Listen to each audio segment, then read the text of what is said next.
पूरे 10 लाख रुपए का तुमने नुकसान कर दिया मेरा। 10 लाख रुपए। बता, मैंने तुमको इसलिए जिम्मेदारी दी थी कि तुम कंपनी का इतना लॉस कराओगे।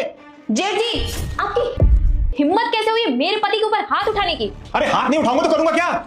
इस कंपनी को मैंने उठाने के लिए न जाने कितनी सारी मेहनत की है। पूरे 10 लाख रुपए इसने बर्बाद किए और वो पैसे पेड़ पे नहीं उगते हैं। कौन सी बड़ी बात हो गई?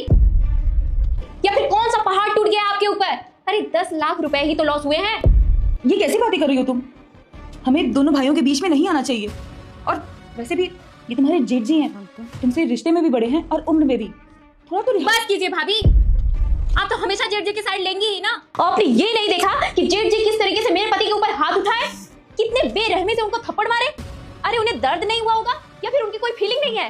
बस ये बोलते नहीं है, इसका ये मतलब नहीं है कि कोई भी थप्पड़ उठा दे जब भी चाहे। अरे आपके पति को लगा कि 10 लाख रुपए लॉस हो गए तो मेरे पति ने पूरी दुनिया खत्म कर दी।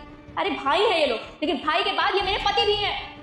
इनको इतना समझना चाहिए कि ये बच्चे नहीं रह गए हैं, अब शादी हो गई है इनकी भी इज्जत है। इनको इन पर इस तरह से हाथ नहीं उठाना चाहिए था। अब सोचो, मार तो दिया मेरे पति को, लेकिन यही उल्टा हाथ उठा करके ये भी मार दिए होते इनको, तो क्या इज्जत रह जाती इनकी? बनते हैं बड़े भाई। आज से मैं इनकी इज्जत नहीं करूंगी, ना इनको जेठ जी बोलूंगी। हेमा, तुम्हें मेरे और भैया के बीच में बोलने की कोई जरूरत नहीं है। अगर भैया ने मुझे थप्पड़ मारा है तो मैं सह सकता हूँ। अगर उन्होंने मुझे मारा है तो कुछ सिखाने के लिए ही मारा होगा, और मैंने गलती करी भी है।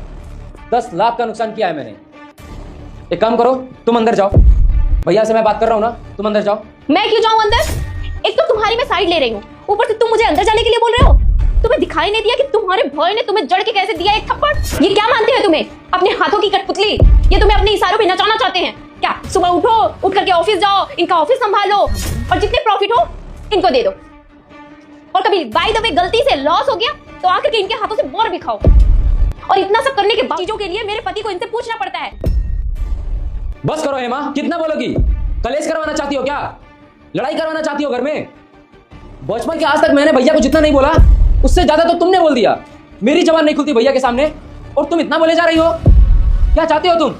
और अगर तुम्हें इतना बुरा लग रहा है तो तुम चले जाओ, जाओ बैठ के किसी कोने में बैठ के रो। लेकिन मैं चुप नहीं रहूंगी। अरे बहुत टाइम हो गया इन लोगों के अंडर में रहते हुए, नौकरानी बना के रख दिया है एकदम से। जेठ जी तो निकले ही ऐसे, पर जेठानी जी भी वैसी हैं। खुद तो दिन भर ऐश करती है और मुझसे पूरे दिन काम करवाती है, नौकरानी बना के रख दी है। हेमा ये करो, हेमा वो करो, हेमा झाड़ू लगा दो, हेमा पोछा लगा दो, हेमा कपड़ा लगा दो, नौकरानी बना के रख दी है। सुन लीजिए, नौकरानी नहीं हूँ जो आप दोनों के हिसाब से चलूंगी। घर का काम करने के लिए मैं याद आती हूँ, पैसे कमाने के लिए मेरा पति होता है। अरे हम दोनों हैं कौन? मैं आपके भाई की पत्नी हूँ, वो आपका भाई है, कोई सौतेला भाई नहीं जो उनके साथ आप इतना गंदा बर्ताव करेंगे। बस करो यार, मैं कब से बोल रहा हूँ कि सुन लो, जरा सुन लो तो सुन लो ना। बस करो नीलेश, मैं यहाँ खड़ी होकर के तुम्हारी बकवास नहीं सुनूंगी। बहुत देख लिया तुम्हारी भाभी का और भैया का। अब तो मुझे इस घर में रहना ही नहीं है, बहुत मैं सह ली। अब मुझे इस घर में बंटवारा चाहिए। मेरे पति का हिस्सा अलग करो और हमें जीने दो सुकून से। जब हम लोग की रसोइयां अलग हो जाएगी, अलग अलग खाना बना करके खाएंगे ना, तब इन लोगों की अक्ल ठिकाने में आएगी। देखो हेमा, मेरी यहाँ पे सारी गलती है कि मैंने नीलेश के ऊपर हाथ उठाया। हाथ नहीं उठाना चाहिए था। नीलेश की तो शादी हो चुकी है ना, नीलेश बड़ा भी हो गया है, मुझे हाथ उठाना नहीं चाहिए था। ये मेरी बहुत बड़ी गलती है। देखो, मैं इसको हमेशा अपने बच्चे की तरह माना है। इसको सही चीज सिखाने के लिए मैंने इसके ऊपर हाथ उठा दिया था, जो मुझे नहीं करना चाहिए था। हेमा, तुम बंटवारा चाहती हो ना, तो मेरे लिए मेरे परिवार से बढ़ के कुछ नहीं है। मैं नीलेश के नाम सारी प्रॉपर्टी कर दूंगा, मुझे कुछ नहीं चाहिए। यहाँ तक कि जमीन, प्रॉपर्टी, पूरी कंपनी, सब कुछ नाम कर दूंगा अपने भाई को। मुझे कुछ भी नहीं चाहिए, क्योंकि मैं नीलेश से, अपनी वाइफ से भी ज्यादा प्यार करता हूं। मैं सोच लेना इस चीज को, मुझे कुछ भी नहीं चाहिए। इस घर में मेरी वाइफ से पहले ये नीलेश आता है। मैं सारी प्रॉपर्टी आप दोनों के नाम कर दूंगा। बस एक चीज मुझे दे देना, अपनी कंपनी में जॉब दे देना, वो भी केवल 15,000 की, ताकि मैं अपनी बीवी और बच्चे का पालन पोषण कर सकूं। और मुझे कुछ भी नहीं चाहिए।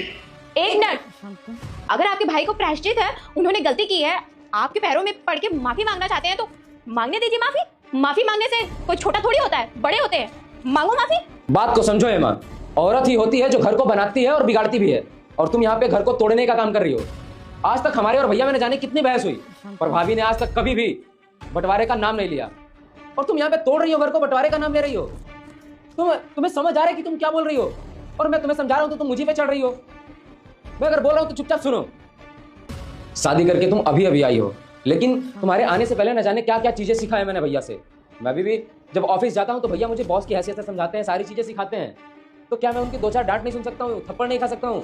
बड़े भाई हैं वो मेरे, चाहे वो कुछ भी करे मुझे कबूल रहता है। हेमा, सबसे बड़ी बात यह है कि भैया को मैंने भैया के नज़र से कभी देखा ही नहीं। भैया मैं अपने पिताजी को देखता हूँ। तुम्हें तो पता है ना कि बचपन में ही पिताजी हम लोगों को छोड़ के चले गए थे। मैं बचपन में ही अनाथ हो गया था। भैया ने सेक्रीफाइसेस करके मेरी हर ख्वाहिश पूरा की, मुझे हर चीज़ें सिखाया, मुझे कभी कमी महसूस होने ही नहीं दी। तो क्या आज मैं उनके लिए इतना भी नहीं कर सकता? और हेमा, तुम बात को समझो, भैया मेरे लाइफ में इतने ऐसा मोड़ आ गया कि मुझे तुम में और भैया में किसी एक को चुनना पड़े तो मैं हमेशा भैया को चुनूंगा, क्योंकि भैया सिर्फ मेरे लिए भैया नहीं, पिता के समान है। वो मेरे मेंटोर हैं, मैं उनके बिना लाइफ अपनी इमेजिन ही नहीं कर सकता। मैं आज भी इतना बड़ा हो गया, उसके बाद भी गलतियां करता हूँ। मुझे हर गलती पे वो समझाते हैं, बताते हैं, सिखाते हैं। और तुम चाहती हो कि मैं अलग हो जाऊं? मैं कभी ये सोच ही नहीं सकता कि मैं उनसे अलग हो जाऊं। तुम घर का बंटवारा की बात करी हो, मैं एक दिन इनके बिना नहीं रह पाऊंगा। मेरा वजूद ही नहीं है भैया के बिना कुछ। ये ऑफिस का किया धरा सब कुछ भैया का है, पूरी मेहनत भैया की है। मुझे ये सब पूरा बना बनाया साम्राज्य मिला है, और तुम कह रही हो कि मैं एक डांट की वजह से पूरा मैं ले लूं और भैया को ठुकरा दूं? तुम भगवान जैसे भाई को घर से निकालने की बात कर रही हो। यहां तक कि आज भी देखो कि वो पूरी संपत्ति मेरे नाम करने की बात कर रहे हैं। अगर वो चाहते तो मुझे निकाल सकते थे, लेकिन नहीं, वो अपनी ही कंपनी में 15,000 की नौकरी मांग रहे हैं, वो भी सिर्फ अपना घर का पेट पालन पोषण करने के लिए। और तुम ऐसे भैया को बोल रही हो अलग करने के लिए? हेमा, शायद तुम्हें नहीं पता भैया की अहमियत, पर मैं बचपन से लेकर आज तक देखता आया हूँ। भैया की अहमियत मुझे पता है। भैया खुद से पहले मेरे बारे में सोचते हैं। मैं अलग होने के बारे में कैसे सोच सकता हूँ? मुझे पता है अगर तरक्की होगी इस कंपनी की तो मुझसे ज्यादा मेरे भैया खुश होंगे। मेरी तरक्की पे बचपन से लेकर आज तक भैया खुश होते आए हैं। मैं कभी अपने माँ बाप की कमी महसूस ही नहीं कर पाया, और तुम कहती हो मैं भैया को छोड़ दूं? नहीं हो सकता है माँ, नहीं हो सकता। और माफ करिएगा भैया, मुझे आप चार समाज में, पूरी सोसाइटी में या ऑफिस में भी अगर थप्पड़ मारेंगे तो मुझे थोड़ा भी बुरा नहीं लगेगा, क्योंकि मुझे पता है आपके उस चाटे के पीछे आपका प्यार छिपा है। मुझे पता है मार भी रहे हैं तो मुझे सिखाने के लिए, तो मुझे इस बात का कभी बुरा लग ही नहीं सकता।